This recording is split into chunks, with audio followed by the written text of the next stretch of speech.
Commencer? Je comprends que oui. Parfait. Donc, bonsoir tout le monde. Vous savez, on est web diffusé, donc il faut s'assurer justement que la technique soit au rendez-vous. Merci à tous les gens qui s'en occupent.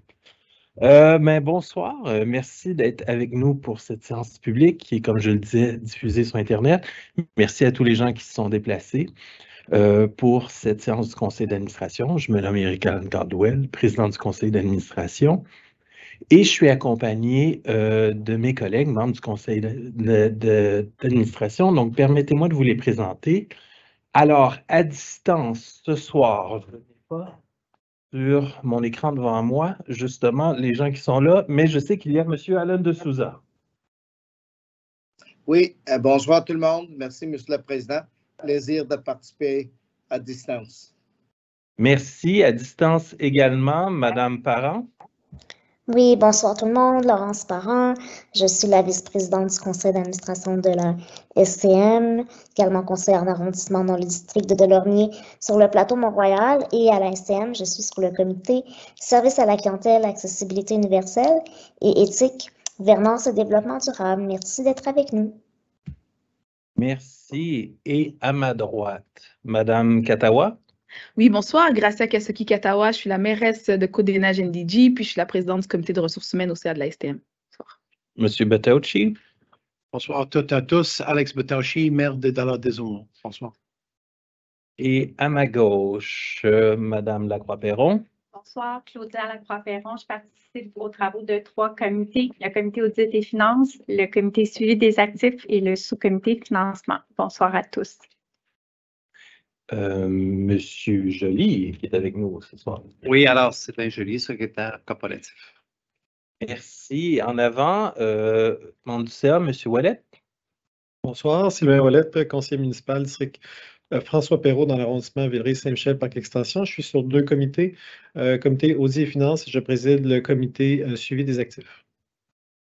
Monsieur Lemay. Sylvain Troisième, représentant des usagers du transport adapté, membre des comités accessibilité et services à la clientèle, et également comité des ressources humaines. Madame Larreau. Suzanne Larreau, bonsoir. Je suis la représentante de la clientèle désignée, donc sur le CA de la STM. Bonne soirée. Et absente aujourd'hui, mais également membre de notre conseil d'administration, Madame Catherine Morancy. Et enfin, directement à mes côtés, Marc-Claude Léonard, directrice générale. Bonsoir. Bonsoir à tous. Marc-Claude Léonard, directrice générale. Quelques mots avant de passer à la période des questions. Donc, je ferai un mot d'introduction, Madame la DG également. Après, on passera à la période des questions. Il y a 2 périodes des questions, celle des membres, celle des citoyens qui se sont déplacés ici, qui se sont inscrits pour poser des questions. Et après, on a une 2e période de questions, des gens qui nous ont fait parvenir des questions par Internet. Donc, pour commencer, un petit mot. En commençant, je tiens vraiment à souligner vraiment le travail de 2 piliers ici à la STM qui sont présents avec nous ce soir. Il s'agit de M. Sylvain Joly, qui après 34 années de loyaux services, prendra une retraite bien méritée. M. Joly, qui est à tous nos CA, qui est notre secrétaire corporatif, est un pilier dans notre équipe. Il est aussi, il fait partie d'une équipe où il y a un autre pilier, aussi fort, je dirais. Je pense qu'on peut dire ça, qui est Madame Marguerite Soba, qui est avec nous. Et comme membre du CA, ces 2 personnes sont vraiment un ancrage. Ils sont ceux qui nous permettent justement d'avoir ce lien avec la STM, qui fournissent l'information, qui nous assistent, qui nous maternent un peu, on va se le dire aussi. Et pour le maintien de l'ordre, de la rigueur, de l'ensemble de nos activités, ils sont toujours là. Et les 2 partent à la retraite. Pas ensemble, mais un peu d'intervalle. Et la qualité de votre travail, votre éthique professionnelle irréprochable, a été soulignée par l'ensemble des membres du CA, par l'ensemble de vos collègues. Monsieur Joly, Madame Soba, en mon nom, au nom du conseil d'administration, merci pour votre soutien indéfectible et vos nombreuses réalisations. Et aussi un merci chaleureux pour avoir veillé aux intérêts de la STM, permis à des membres d'un conseil d'administration comme nous d'intégrer cette grande famille-là et d'y trouver nos repères pour être productifs. C'est une valeur inestimable pour nous et c'est avec un peu d'émotion que j'annonce cette nouvelle, mais on est content de vous avoir et ce sera, Monsieur Joly, votre dernière séance, donc à titre de secrétaire corporatif. Est-ce que vous aimeriez parler?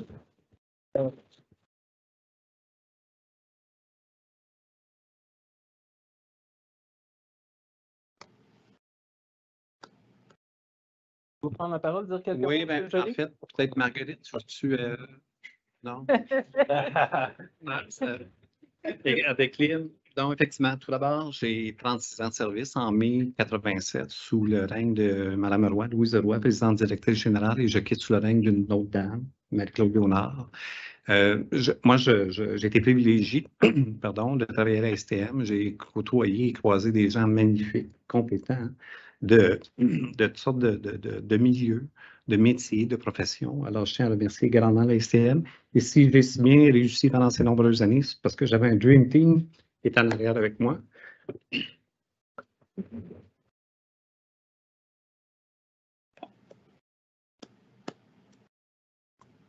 Alors, merci beaucoup à cette équipe qui m'a accompagné au fil des dernières années. Je les ai tous embauchés, les 65 à peu près approximativement. Alors, si embauchés ou participés de près ou de loin à leur embauche, alors je tiens à les remercier chaleureusement de leur accompagnement au fil des dernières années. Alors, merci aussi à Marguerite. Je me plais à dire qu'elle quitte parce que je quitte. Mais enfin, ça, elle n'accepte pas de pouvoir travailler sans moi. Là. Alors, merci beaucoup. Merci, M. le Président. Merci à tous les membres également du Conseil. Merci.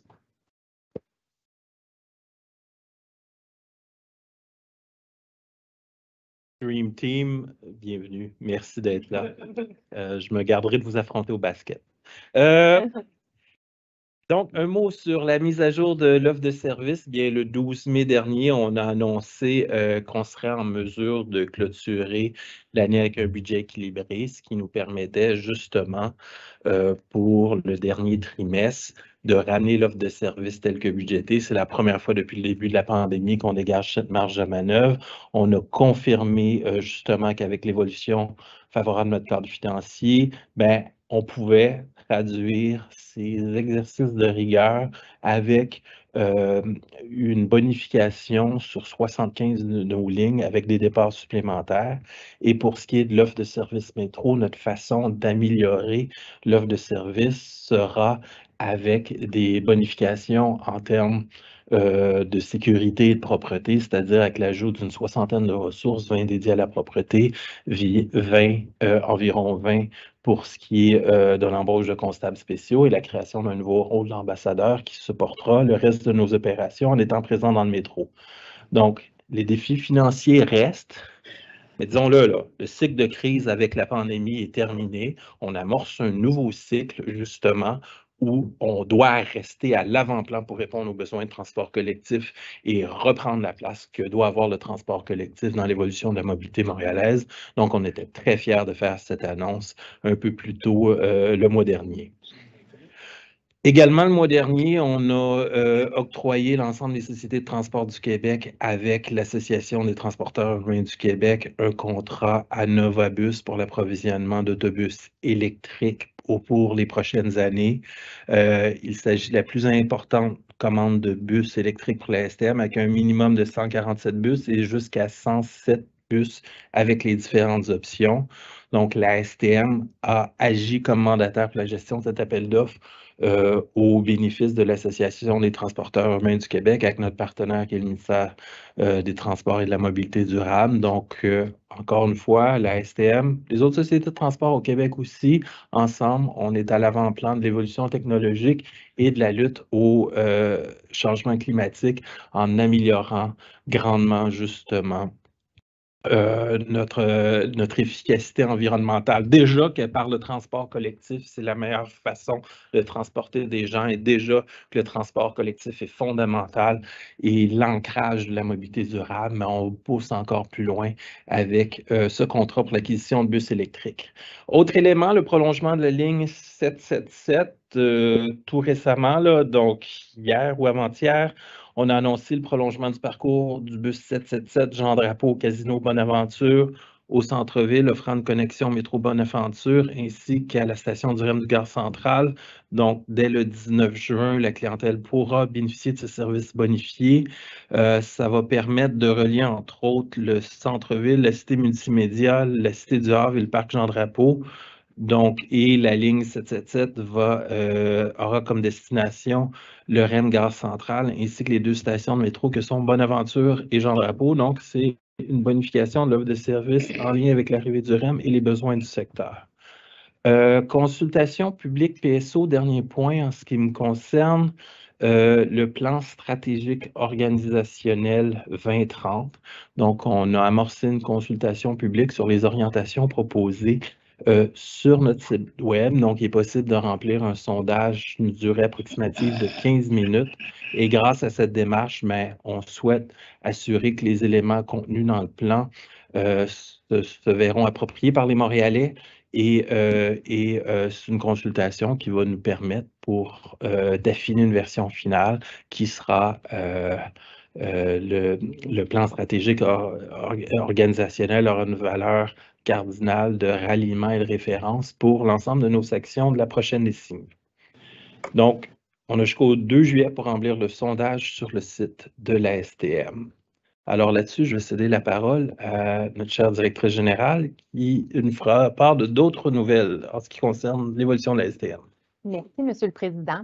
Alors, dans un premier temps, permettez-moi de revenir sur les mesures qu'on a annoncées pour améliorer la propreté et le sentiment de sécurité dans le réseau du métro. D'emblée, je tiens à vous dire que le métro demeure sécuritaire, mais des mesures s'imposent parce qu'on fait face à des phénomènes sociaux complexes qui s'intensifient dans notre réseau.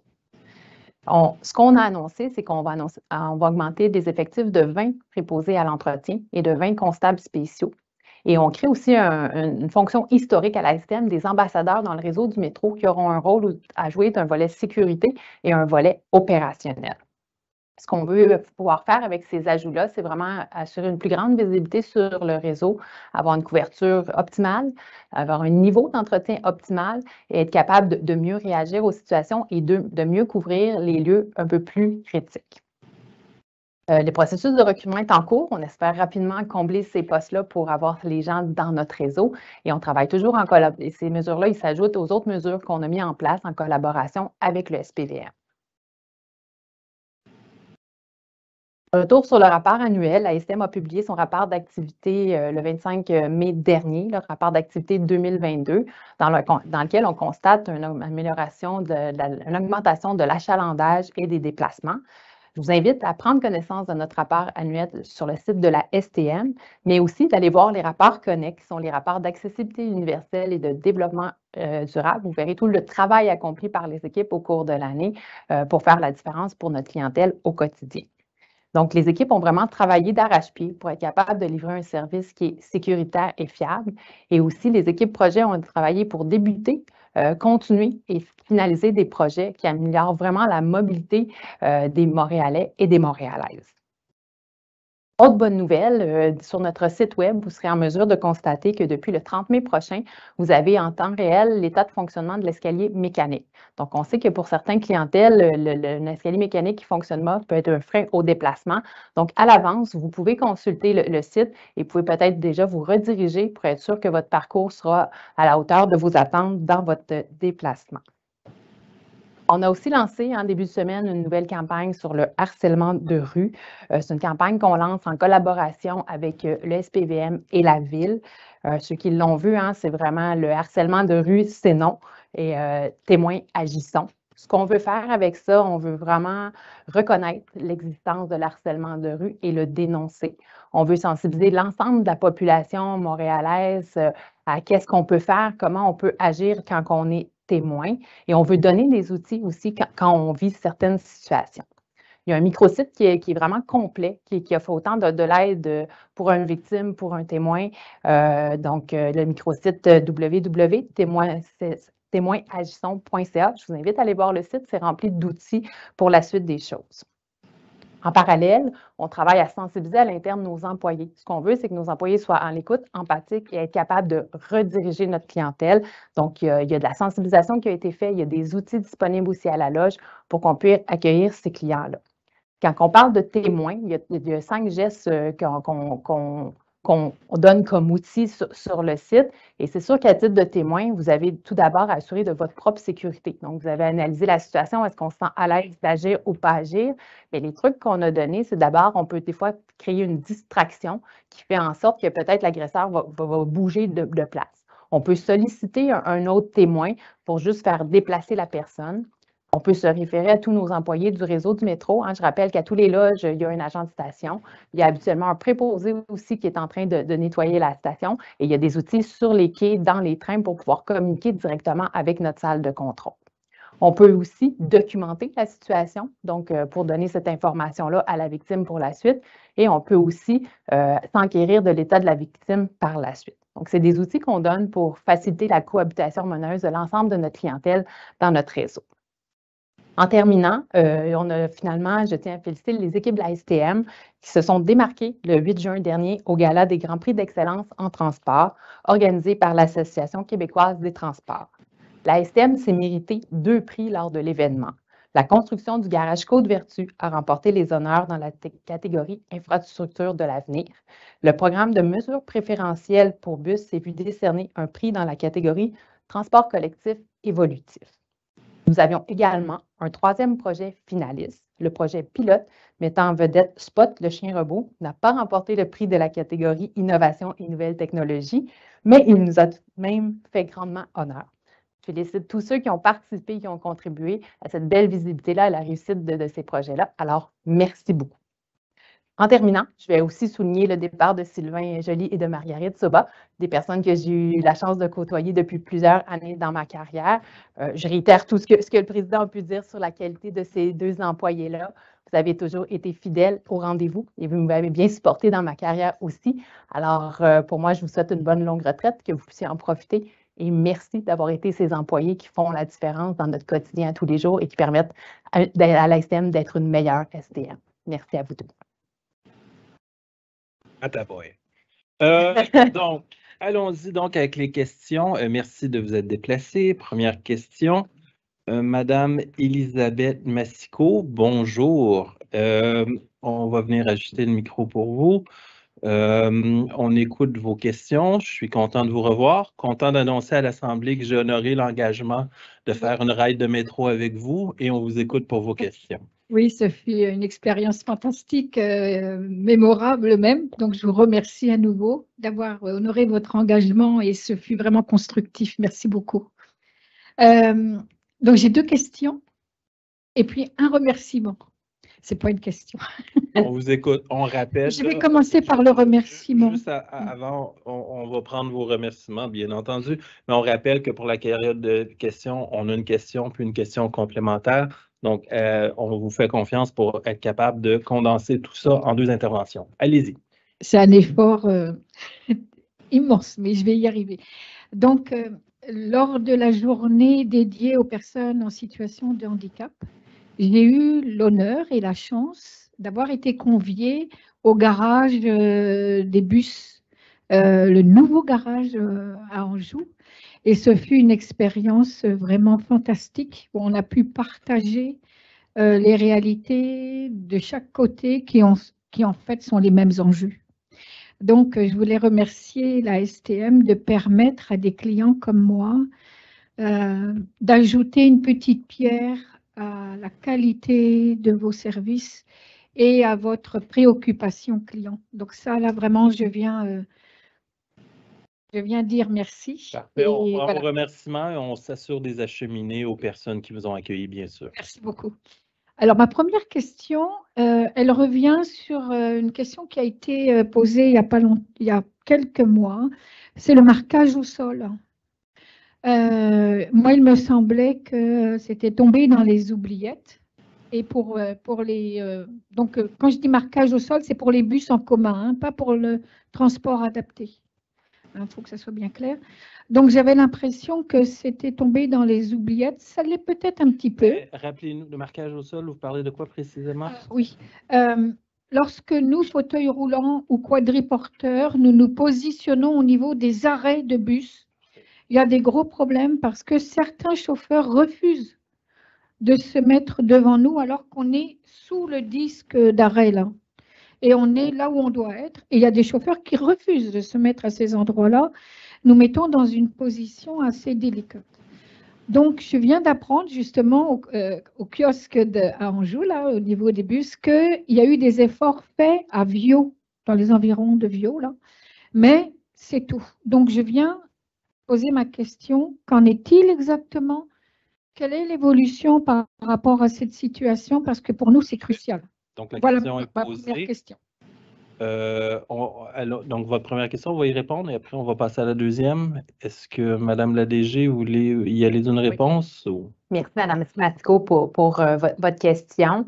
La première des choses, c'est sûr que moi, quand quelqu'un vit une situation où le chauffeur refuse de vous embarquer, le meilleur réflexe, c'est vraiment d'appeler notre centre ceci pour qu'on puisse avoir les détails, l'heure et qu'on puisse enquêter la situation pour être sûr de comprendre ce qui s'est passé, soit d'améliorer parce que peut-être l'affichage ne permettait pas ou le lieu ne permettait pas d'embarquer, ou soit de voir là, si c'est de mauvaise volonté de notre côté. Fait que ça, pour nous, c'est important parce qu'on veut offrir ce service-là, puis on le sait comment c'est important pour notre clientèle qu'il y a des limitations de pouvoir avoir droit à ce service-là.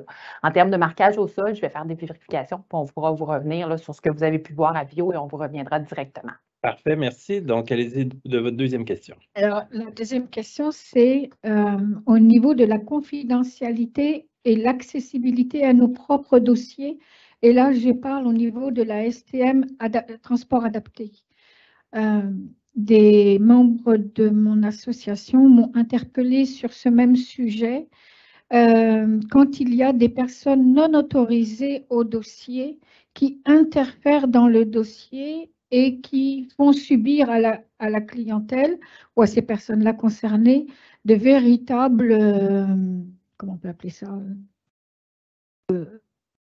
des enjeux qui mettent le client à ce qu'il soit même éjecté de la STM du transport adapté parce qu'ils interagissent, et on ne sait pas pourquoi, au niveau du dossier.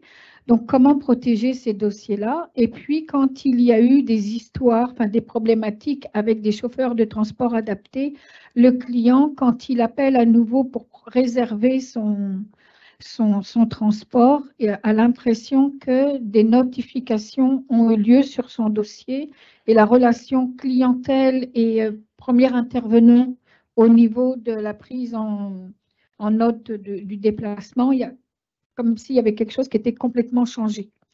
Donc, à ce niveau-là, au niveau de la confidentialité et la protection du dossier du client, comment on fait, comment on peut protéger Parfait. le Question client? claire. J'ai du mal à bien formuler la question. Non, mais on Désolée. comprend le teneur de votre question, c'est-à-dire la gestion et la confidentialité des informations personnelles associées au dossier et leur impact sur la prestation de service. C'est ça. Si je me permettrais de résumer comme ça.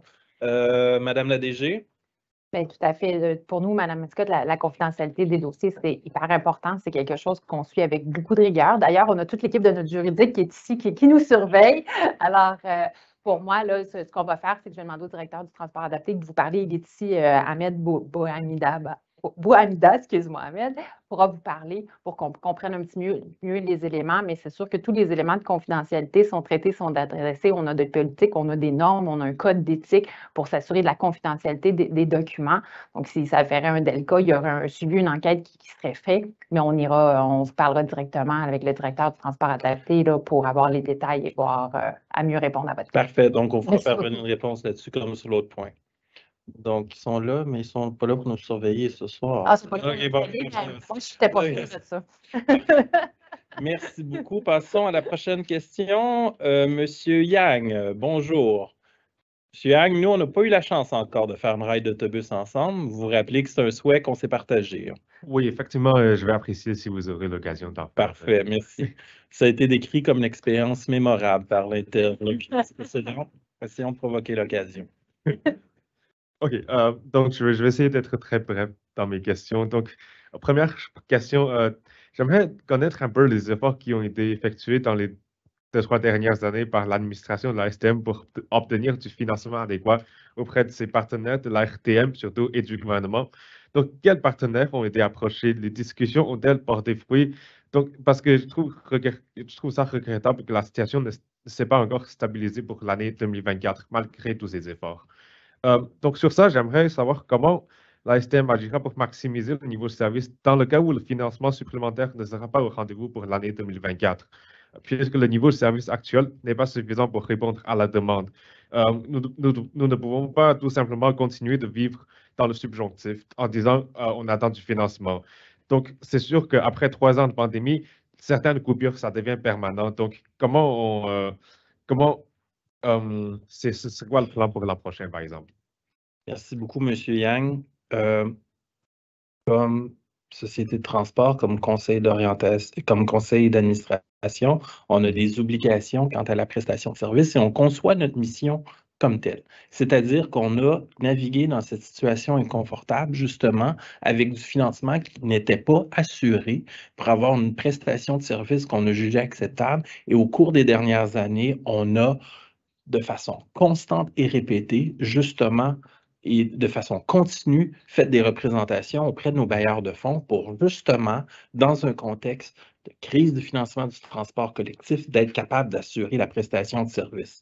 Là, vous nous ramenez à la situation où on est au sortir de la pandémie, où il y a encore, et vous avez raison de le noter, une incertitude quant à notre financement pour 2024. Mais nous, ce que je peux vous dire, c'est que je suis encore dans le subjonctif. Ceci étant dit, notre responsabilité première, c'est justement de travailler à trouver ces solutions-là. Notre feuille de route n'est pas si pire parce que justement, on a présenté un budget qui était un déficit de 43 millions en 2022 et avec l'ensemble de nos partenaires qui sont le ministère des Transports, la Ville de Montréal, la RTM, on a trouvé des solutions. En 2023, on avait, vous en rappelez, un défi de 78 millions et en cours d'année, tel qu'on l'a annoncé au mois de mai dernier, on a trouvé des solutions et grâce à ces efforts de rigueur-là, grâce à ces représentations constantes-là, on se permet d'amorcer un nouveau cycle où on revient pour la première fois en 3 ans au niveau de l'offre de services tel que budgété. Alors, vous me dites, ben, je suis tout à fait d'accord avec votre postulat de base, c'est-à-dire qu'il faudrait que cette situation soit réglée. On n'est pas dans un contexte où elle est. On est dans un contexte, par contre, où je suis content de compter sur vous. Je suis content de compter sur l'appui de la communauté montréalaise pour réaffirmer justement les besoins de financement du transport collectif et les bénéfices qui en découlent pour l'ensemble de la communauté. Donc, je réponds à votre question. J'aimerais ça que ce soit le cas, mais ce ne l'est pas. Ceci dit, notre mission est si noble, qu'on considère ce fardeau-là comme une responsabilité duquel il faut s'acquitter et pour lequel on a une obligation de succès. Super.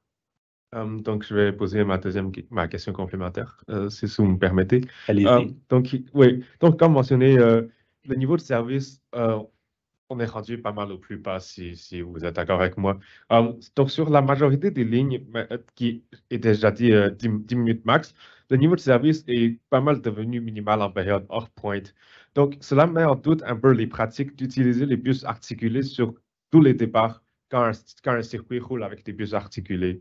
Donc, il est clair que le niveau de service actuel sur plusieurs lignes ne justifie plus les bus articulés.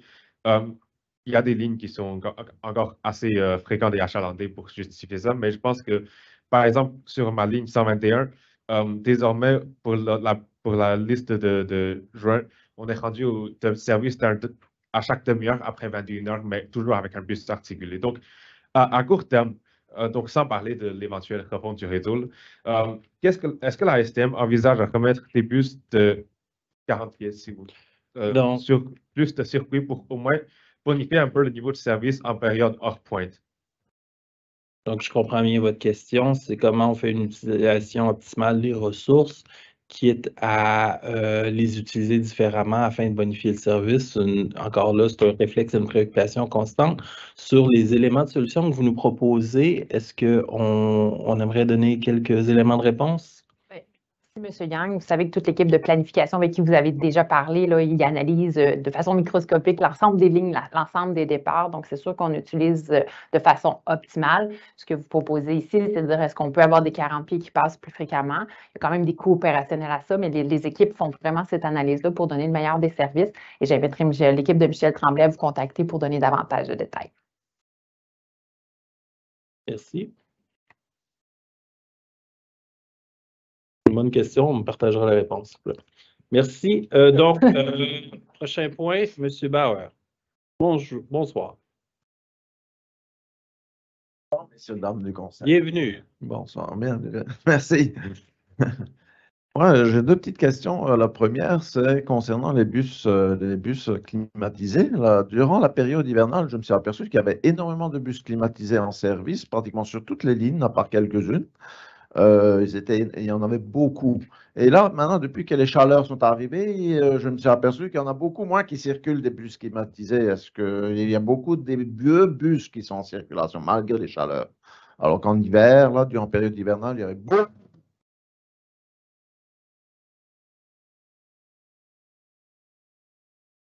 Attendez un petit Juste un instant, là. Non, Il a fait signe. c'est beau? On peut continuer? Parfait. Désolé. Donc, on reprend alors que là, il y a des chaleurs. Reprenons-là.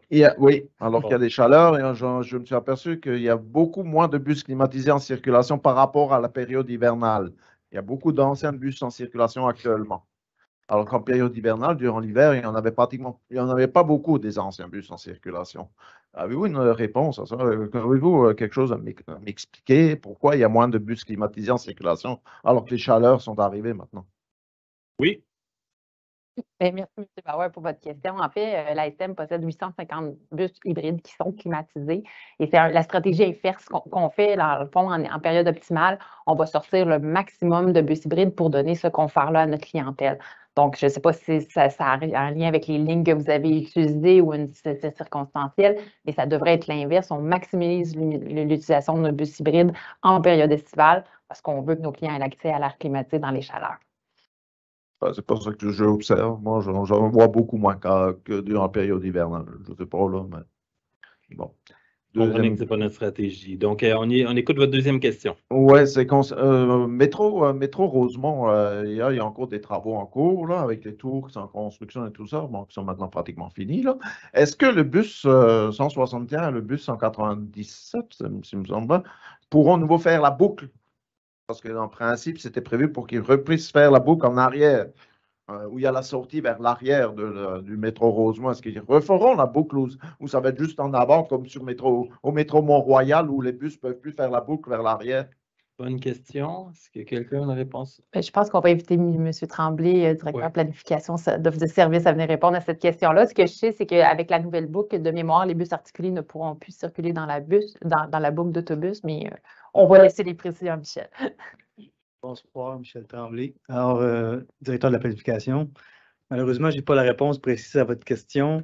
Ce qui est clair, c'est qu'au niveau des travaux de l'OMHM et puis de la STM à Beauc-Rosemont, il y a eu des délais. Donc, au niveau des trajets, il y a des délais dans les détours. Ça, c'est une chose qu'on m'a justement amené il y a quelques semaines. Il y a cet enjeu-là. Maintenant, au niveau du tracé exact, on va revenir avec la réponse exacte parce que je ne veux pas vous inventer une réponse que je ne connais pas ce soir. Donc, on reviendra avec la réponse très précisément à votre question. Sur le métro Mont-Royal, il faisait la boucle avant les travaux. Là. Maintenant que les travaux sont finis, là, il y a une grosse place qui est un îlot de chaleur qui a été créé là. Mais les bus ne peuvent plus passer en arrière, le métro Mont-Royal, où il y a la sortie, proche de la sortie, bien sûr. Là, il faut marcher jusqu'à Mont-Royal lorsque la roue Mont-Royal n'est pas fermée. Là. Alors, oui, tout ce que je peux vous dire, c'est qu'on en est très conscient et fort désolé. C'est un dossier extrêmement complexe. Mais effectivement, il y a une perte d'accessibilité à cet endroit-là, mais on travaille avec la ville et l'arrondissement pour faire en sorte que ce soit le moins pénalisant possible. Mais je comprends votre point tout à fait. Parce que là, il y a une grande place au métro Mont-Royal qui est maintenant un gros îlot de chaleur. Donc, on reviendra avec la réponse. Merci beaucoup, M. Bauer. Et j'invite donc au micro Mme Geneviève Gay. Madame Gay, bonjour. Content de vous revoir. Bonjour. Moi aussi, j'aimerais commencer par des remerciements. La STM, je représente l'Association des propriétaires et résidents de l'île des Sœurs. On nous a annoncé une nouvelle desserte avec l'arrivée qui doit être entrée en vigueur lors de l'ouverture du REM bientôt. On croit bientôt. On avait énoncé un certain nombre de demandes et la STM a accepté très rapidement de répondre, pas seulement nos demandes à nous, mais les citoyens qui se sont fait entendre aussi lors d'une réunion publique, et on nous a accordé un changement au parcours de la ligne 168 et un changement également à l'horaire de la ligne 12. Donc, merci infiniment. Il y a eu beaucoup de bravo à l'île des Sœurs. Les gens étaient très contents. Ma première question, je dois vous dire que… Les remerciements sont dûment notés et comme je l'ai fait pour le dossier précédent, on s'assurera qu'ils soient transmis à l'ensemble des équipes. Oui. Merci au conseil d'administration, à la direction et au service qui planifie toutes ces choses-là. Maintenant, je dois vous dire que nous, à la PRIDS, à notre association, on continue de recevoir des témoignages de gens qui ont encore beaucoup d'inquiétudes. C'est compliqué, on essaie de départager quelles sont les conséquences de plusieurs choses que les gens nous demandent. Donc, je ne suis pas ici pour vous présenter des demandes précises ce soir, mais simplement, j'aimerais ça essayer d'éclaircir pour mieux comprendre un certain nombre de décisions. Et entre autres, le parcours de l'autobus 168. Je sais qu'il y a eu des consultations en 2019 et je comprends que sur papier, le meilleur circuit d'autobus, le circuit idéal, c'est quand il fait son aller-retour sur la même rue, sur le même trajet. Le trajet actuel de la 168, c'est un parcours qui est sur une rue dans un sens et sur une autre rue dans l'autre sens. Il y a des gens qui se plaignent évidemment beaucoup de ce nouveau changement et je me demandais qu'est-ce qu'il y a eu, c'est ça ma question, qu'est-ce qu'il y a eu comme évaluation des bénéfices qui vont être octroyés aux gens du secteur Berlioz qui vont maintenant avoir la 168 en direction nord sur leur rue. Qu'est-ce qu'ils gagnent en termes de nombre de personnes puis de nombre de mètres à marcher par rapport aux pertes des gens du secteur du Golfe qui vont perdre cette ligne-là, qui, des fois, on a l'impression, quand on regarde, mais je ne sais pas si c'est vrai parce que je n'ai pas les moyens, moi, de faire ces calculs-là, on a l'impression que les pertes en termes de distance à marcher, de nombre de personnes qui vont en souffrir sont beaucoup plus grandes. Et je me demandais, est-ce qu'il y a eu une évaluation de ça, au-delà de dire idéalement, ça doit circuler sur la même rue dans les deux sens? Est-ce qu'il y a eu une évaluation du nombre de mètres gagnés d'un côté, perdus de l'autre, et du nombre de personnes qui gagnent et qui perdent? Et est-ce que cette évaluation existe? La question est extrêmement claire, c'est-à-dire quelles sont l'analyse des impacts et des bénéfices qui, à travers les fondements qu'on avait pour la refonte du réseau, qui était d'améliorer au global la desserte profitant de l'arrivée d'un mode lourd sur l'île des Sœurs, comment se sont faites ces analyses-là et comment ça nous a porté aux décisions qui sont sur la table, dans le cas précis, justement, pour les riverains de la 168. Donc, j'ai eu le goût de passer la parole justement à qui je passe la parole? À M. Tremblay, justement, pour vous donner une réponse. Bonsoir, madame. Content de vous revoir. Merci pour les remerciements, c'est précis. Donc, la réponse, évidemment, c'est oui, on fait des évaluations. On dispose de données sur les déplacements des gens actuels dans le transport collectif, mais aussi sur les déplacements globaux de la population actuelle et projetée. On dispose aussi, quand il y a des projets de développement urbain, de c'est quoi qui est attendu comme nouvelle population, par exemple. Là, je vous réponds de façon générale. Maintenant, par rapport à l'île des Sœurs, c'est sûr qu'un mode métro s'en venait. C'était convenu qu'on allait faire une correspondance aux gens, mais c'est clair que dans nos modèles de simulation, parce qu'on détient des modèles de simulation, pour mesurer les distances de marche, mais ce qu'on regarde beaucoup aussi, c'est les temps totaux de déplacement des gens. Et je peux vous dire que globalement, il y a beaucoup plus de gens qui vont gagner du temps que perdre du temps, évidemment, sans quoi on n'aurait pas fait ces choix-là. On a gardé une ligne 168 parce qu'on avait plus ou moins le choix de garder quand même une ligne d'accessibilité, étant donné notamment le fait qu'il n'y avait pas la station Griffintown qui s'en venait à court terme, qui va être beaucoup moins fréquente, comme vous le savez déjà. Mais elle ne pouvait pas passer sur toutes les rues. Donc, oui, on regarde les distances de marche, mais on regarde surtout les déplacements, puis on pondère par le nombre de personnes. Et évidemment, dans nos déplacements, autant actuels que tout mode motorisé, il y avait beaucoup plus de gens qui pouvaient bénéficier de garder la ligne 168 dans le parcours qu'on a privilégié, donc dans la partie sud et Berlioz, par rapport à Chemin du Golfe. Évidemment, il y a quelques perdants, mais ces gens-là, ils vont avoir une desserte avec une bonne fréquence. Il y aura 2 lignes, comme on a expliqué, qui leur permettent de se rabattre au REM. Bon, il y avait l'enjeu de la 12 qu'on va graduellement corriger, mais évidemment, on pourra peut-être vous faire parvenir un petit peu plus de données si vous le désirez, là, pour donner un petit peu plus d'éclaircissement, parce que je ne peux pas vous donner des chiffres et vous expliquer ça avec une envolée oratoire ce soir, mais la réponse, c'est clairement qu'il y a des gains globaux très importants. Puis, je le répète, je l'ai dit à la dernière assemblée, notre objectif, c'est de faire en sorte qu'il y ait moins de gens possible qui utilisent l'auto. Évidemment, il y en a quelques-uns qui vont peut-être un petit peu perdre, mais globalement, les gens vont beaucoup gagner. Et cette desserte-là, ben, est appelée à évoluer aussi. Donc, le bus, c'est flexible. On peut, de période d'horaire en période d'horaire, faire des modifications à certains arrêts, augmenter des niveaux de service de ligne. On va suivre la situation de près. On a des données sur les achalandages à tous les jours, de tous les voyages, à tous les arrêts. Donc, on dispose de données très fines. On va suivre ça avec un microscope et on va faire en sorte d'améliorer la situation au fur et à mesure. Donc, on pourra vous donner peut-être un petit peu plus d'éclaircissement par la suite, si vous le désirez. On en a déjà fait la preuve jusqu'à ce jour. Alors, parfait. Madame Gay, est-ce qu'il y avait une deuxième question? Oui, j'aimerais ça, une question un peu complémentaire. Je sais que vous avez des obligations légales de desservir le REM à son entrée en service et d'orienter le plus possible la clientèle vers les stations du REM. Ce que je me demandais, c'est est-ce que cette obligation-là est aussi ferme que prévu au départ, même si l'ouverture du REM est comme partielle?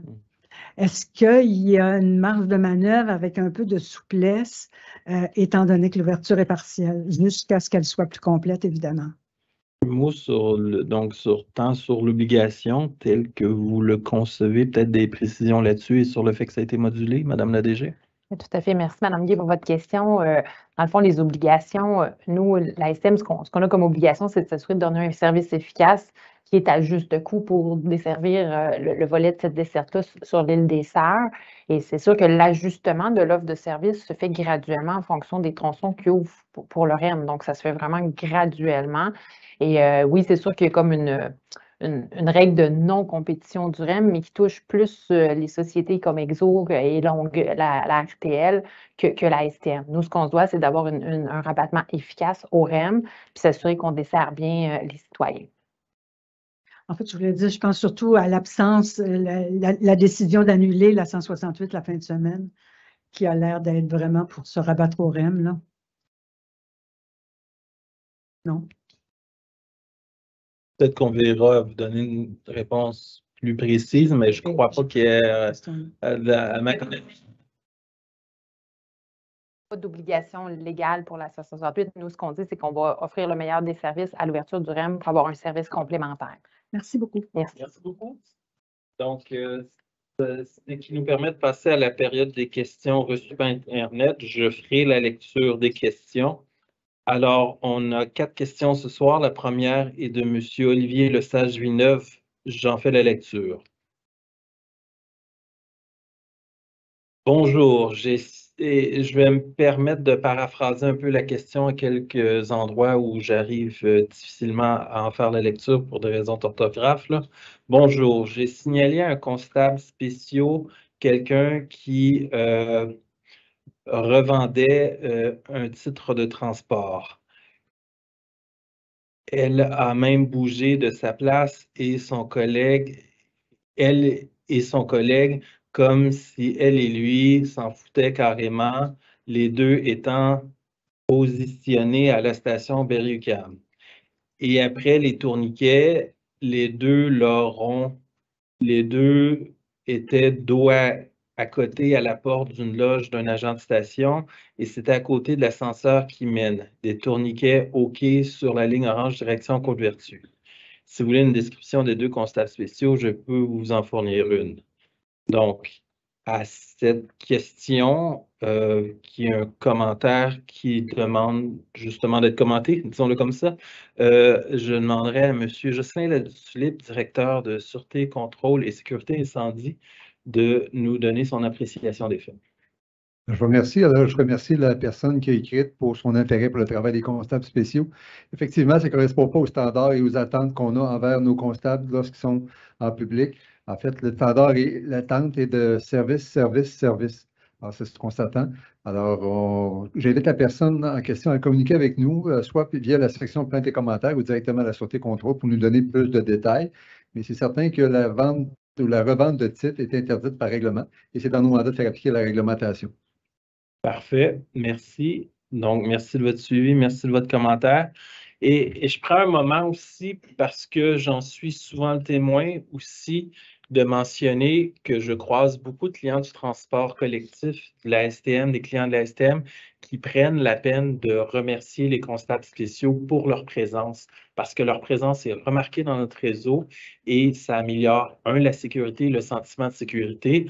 Donc, comme client, on apprécie beaucoup leur présence et je me permets de vous dire à vous comme client, lorsque vous les croisez, de leur mentionner l'appréciation que vous avez de leur travail.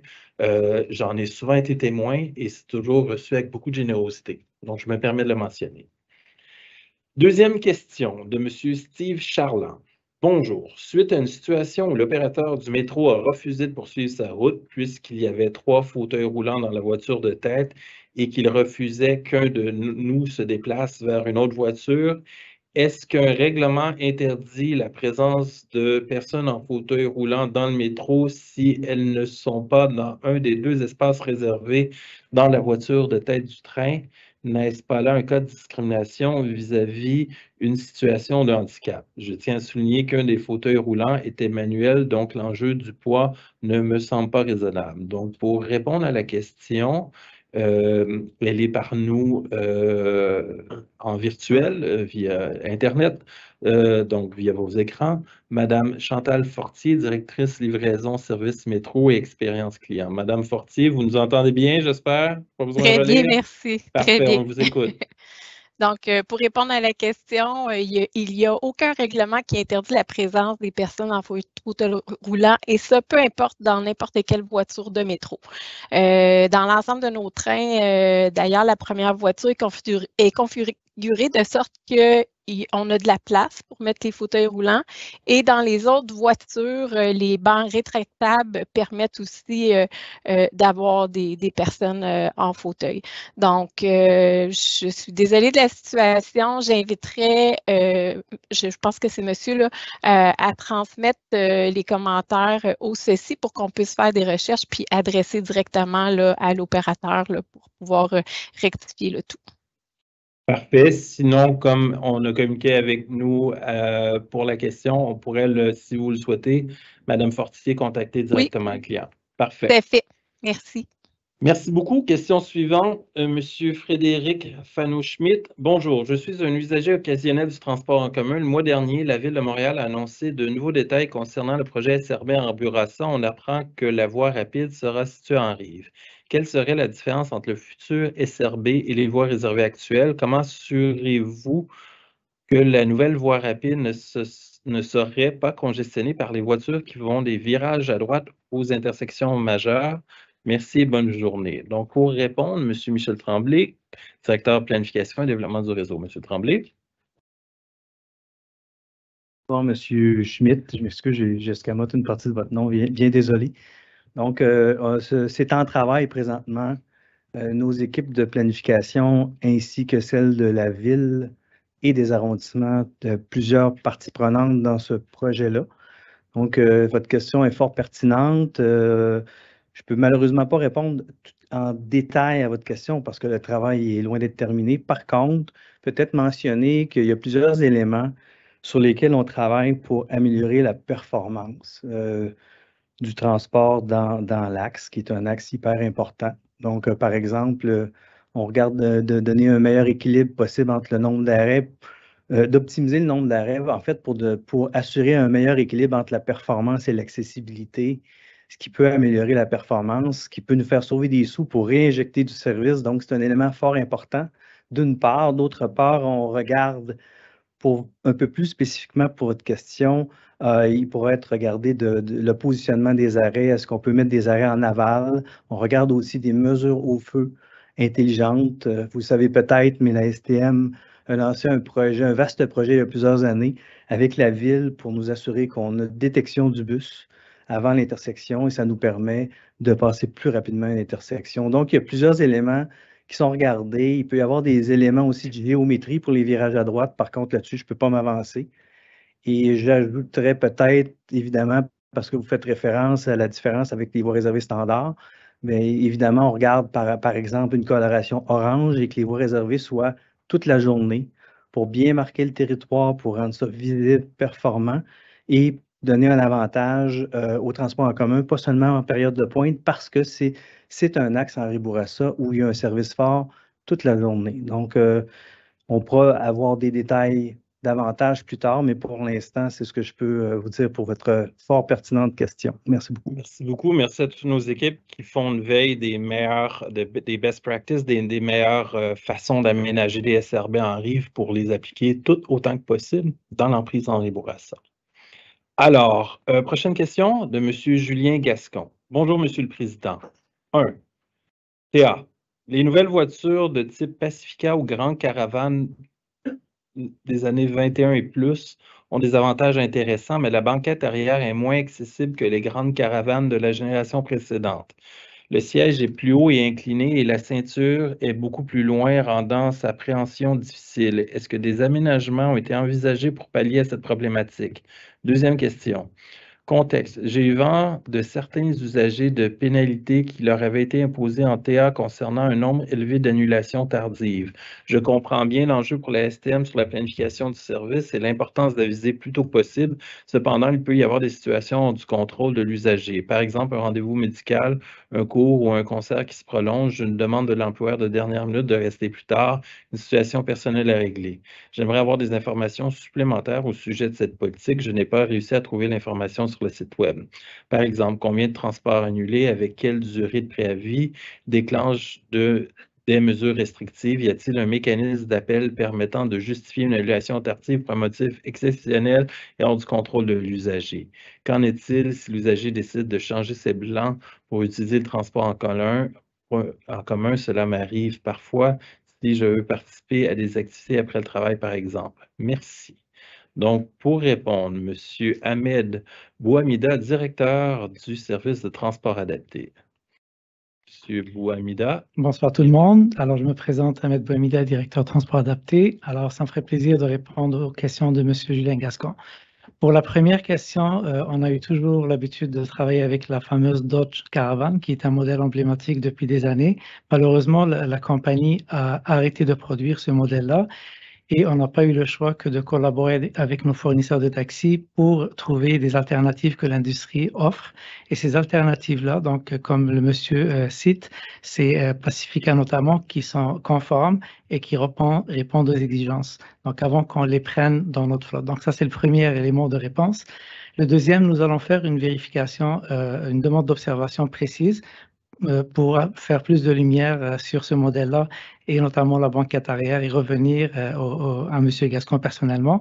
Par contre, je l'invite et j'invite l'ensemble des usagers de se rappeler qu'on enseigne dans les règles et consignes à nos chauffeurs qu'ils ont l'obligation de prêter assistance aux usagers quand il s'agit de se positionner d'une manière sécuritaire à l'intérieur du véhicule ou pour attacher la ceinture. Donc, n'hésitez pas, je m'adresse à M. Gascon, donc n'hésitez pas à demander cette assistance-là au besoin en attendant qu'on vous revienne là-dessus.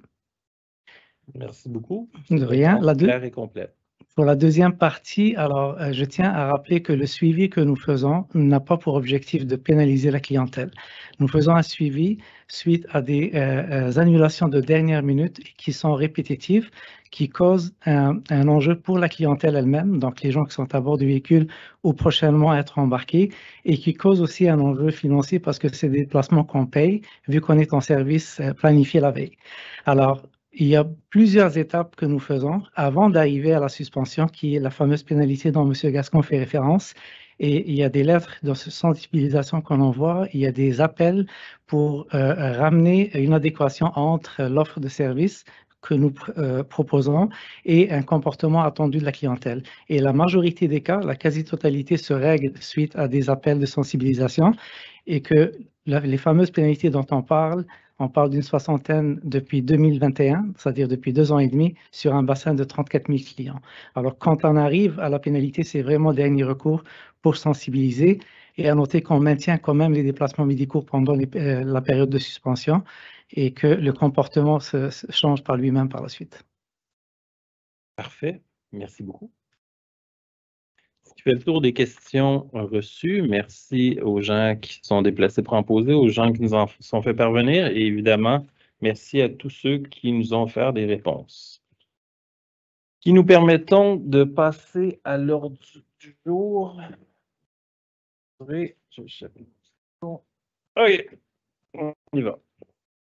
Donc, à l'ordre du jour l'ordre du jour de la séance publique de notre conseil d'administration, avec les points qui sont adoptés. Donc, à l'article 1, il y a adopté l'ordre du jour de la présente assemblée du conseil. C'est proposé par M. Batauchi, appuyé par Mme Katawa. Donc, l'article 1 est adopté. En 2, adopter le procès-verbal de l'assemblée du conseil d'administration de la société tenue le 3 mai 2023. C'est proposé par Mme Lacroix-Perron, appuyé par M. Lemay. C'est donc adopté. Aucun point à la rubrique 3. À la rubrique 4, nous avons 3 points. Le premier, octroyer à Sigma RH Solutions un contrat pour le support et l'entretien du prologiciel Sigma RH .net au coût total de 572 345,56. En 4.2, autoriser la STM d'adhérer au mandat d'achat regroupé VIM Réplication Machine avec le ministère de la Cybersécurité numérique pour l'acquisition de la licence VIM de type info nuagique au coût total de 707 096 $. En 4.3, adjuger à groupe Loutech Inc. un contrat de service de location d'outils et d'équipements pour le levage et autoriser une enveloppe supplémentaire pour les ajustements de prix potentiels prévus en cours au contrat au coût total de 586 442,26. Rien à la rubrique. Donc, les points, 3 points de la rubrique 4 sont proposés par M. Ouellet, appuyés par M. Batauchi et sont donc adoptés. Aucun point à la rubrique 5. À la rubrique 6. 3 articles. Le 6.1, approuver le projet de règlement R-215 autorisant un emprunt de 400 millions pour financer le projet Réno Infrastructure phase 4. En 6.2, adopter le règlement R-216 autorisant un emprunt de 500 millions pour financer le projet Réno Système phase 6. En 6.3, approuver le règlement, R-218 autorisant un emprunt de 28 084 005 pour financer le projet prolongation de la durée de vie des MR73 phase 2. Donc, les 3 articles de la rubrique 6 sont proposés par M. Ouellet, appuyés par M. Batauchi et sont donc adoptés. À la rubrique 7, modification du parcours de la ligne 10 de Lorimier. C'est proposé par Mme Larreau, appuyé par Mme Katawa et l'article 7 est donc adopté. À la rubrique 8, il y a un point qui est autoriser le versement à les immeubles 380 Stinson Inc., 380 Stinson Properties d'une somme à titre de compensation monétaire forfaitaire en contrepartie d'une quittance totale et finale de toutes les obligations de la STM relatives au bail convenu concernant les lieux loués aux 380 rue Stinson à Montréal, notamment les obligations de la STM relatives à la remise en état des lieux loués au coût total de 1 157 041,89 $. Donc, le point de l'article 8.1 est proposé par Mme Katawa, appuyé par Mme Parent et est adopté. À la rubrique 9. En 9.1, décréter l'acquisition par la Société de transport de Montréal de gré à gré ou par expropriation de l'immeuble requis dans le cadre du projet de prolongement de la ligne bleue du métro de Montréal. En 9.2, prendre acte du dépôt du rapport annuel 2022 de la Société de transport de Montréal concernant l'application du règlement sur la gestion contractuelle R175. 3 nominations pour les points qui suivent. En 9.3, nomination du trésorier adjoint de la Société. Je me permets de le nommer, M. Étienne Paradis. Est-ce qu'il est avec nous ce soir? Non, je ne pense pas. On le salue et on le félicite. En 9.4, nomination de la secrétaire corporative de la Société, donc qui succédera suite à l'officialisation du point à M. Joly, Mme Nicole Barézy, qui est ici avec nous ce soir. Je nous permets de la saluer. Mme Barézy, si vous voulez vous lever, on vous remercie. Merci beaucoup. Merci beaucoup d'être là. Très fier de cette nomination.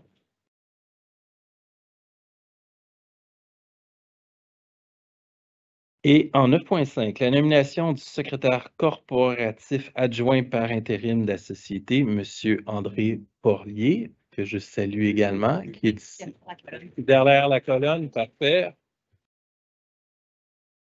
Donc, les 5 articles de la rubrique 5 sont proposés par Mme Lacroix-Perron, appuyés par Mme Katawa, et ils sont adoptés. Donc, ceci met fin à l'ordre du jour de l'Assemblée régulière du Conseil d'administration de la Société de transport de Montréal du mercredi 14 juin 2023. Merci à tous et à toutes et bonne soirée. Je demanderai, juste avant qu'on termine, aux équipes justement qui sont sur place pour souligner le dernier conseil d'administration de M. Joly de nous rejoindre à l'avant pour une photo.